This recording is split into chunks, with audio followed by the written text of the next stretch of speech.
खोया खोया चांद खुला आसमान, आंखों में सारी रात जाएगी, उनको भी कैसे नींद आएगी।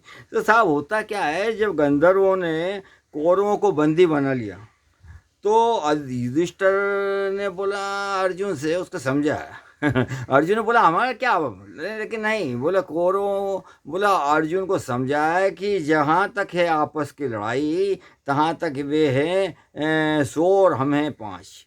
लेकिन अगर उसे बाहर का कोई हमें आकर लड़े तो हम उसके लिए 105 हैं। लेकिन मोदी जी का तो उल्टा।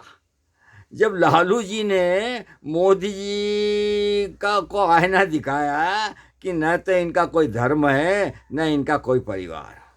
क्यों?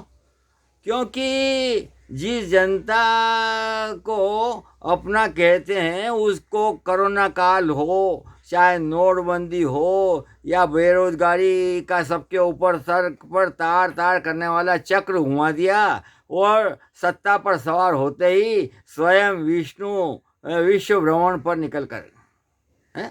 अरे निकल गए, और बल्कि चाहे जनता निर्वस्त्र घूमे, ये 10-10 लाख के सूट में घूमते हैं और कहते हैं कि 140 करोड़ देश की जनता हमारा परिवार है, मेरा परिवार है। अरे सही मानों में तो वे राष्ट्रपिता महात्मा गांधी थे जिन्होंने परिवार माना। क्यों? कि उन्होंने जब महिला को एक को देखा फटी गंदी साड़ी में, तो उन्होंने उसको समझाया कि भाई इसको धो तो दे कम से कम, फटी है। अरे तो उसने बड़े ही निरीक्षता से हो ना, उतार तो दूं लेकिन फिर पहनूंगी क्या। और ये शब्द ने गांधी जी को तार तार कर दिया, और उन्होंने उसी वक्त अपने वस्त्र त्याग दिए और लंगोटी धारण कर लिए।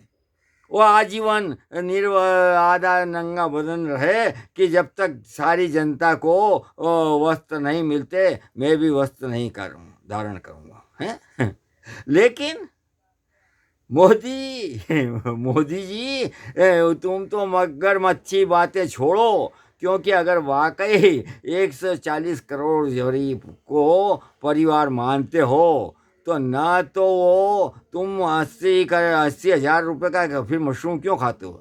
इस तरह एक के होते हुए हजारों करोड़ का दूसरा हवाई जहाज क्यों बनाते हो, क्यों खरीदते हो? और न इस जनता की सुरक्षा के और अपनी सुरक्षा के लिए, इस जनता से अपनी सुरक्षा के लिए अमेरिका के राष्ट्रपति जैसा हजारों करोड़ अपनी सुरक्षा पर खर्च करते हो, हैं? और पंजाब जो कि देश का हिस्सा है, वो वहाँ से लौट कर आते हो, कहते हो कि मैं तो जिंदा लौट आया है। अरे आखिर यहाँ की जनता आपका परिवार है, और फिर मणिपुर में हिंसा का तांडव हो रहा है? तो वहाँ जनता, वो वहाँ की जनता भी तो आपकी है? वो उससे मिलने क्यों नहीं जाते? आखिर राहुल जी भी सत्ता में न होते हुए भी मणिपुर गए और उनको उनका हाल जाना, लेकिन ये तो हाल जानने भी नहीं गए, मणिपुर जाने से घबराते हैं और कहते हैं कि सारा देश मेरा परिवार है। और ऊपर से इनका एक ही फंडा है, मेरा क्या है, झोला उठाकर चल दूंगा, मैं तो अकेला है। अरे परिवार को बोलते हो मैं अकेला हूँ, झोला उठाकर चल दूंगा, लेकिन अब जब सुप्रीम कोर्ट ने इनके झोले को खंगाला, इनके इलेक्ट्रल बॉन्ड को खंगाला, तो उससे बचने के लिए एसबीआई को सुप्रीम कोर्ट में पहुंचाकर अपने बचाव के लिए कि भाई हमको और मोहलत दीजिए, जबकि 6 मार्च को उन्होंने जवाब देना है, सब चीज़ बताना है कि किससे कितना लिया है।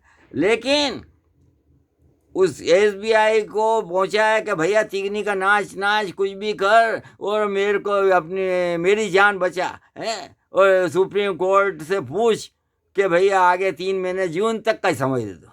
अब अब है ना, आदमी को आप ये देखिए, एसबीआई, और ये एसबीआई तो उनके हाथों की कठपुतली है ना, समझते हैं कि सब बेवकूफ है।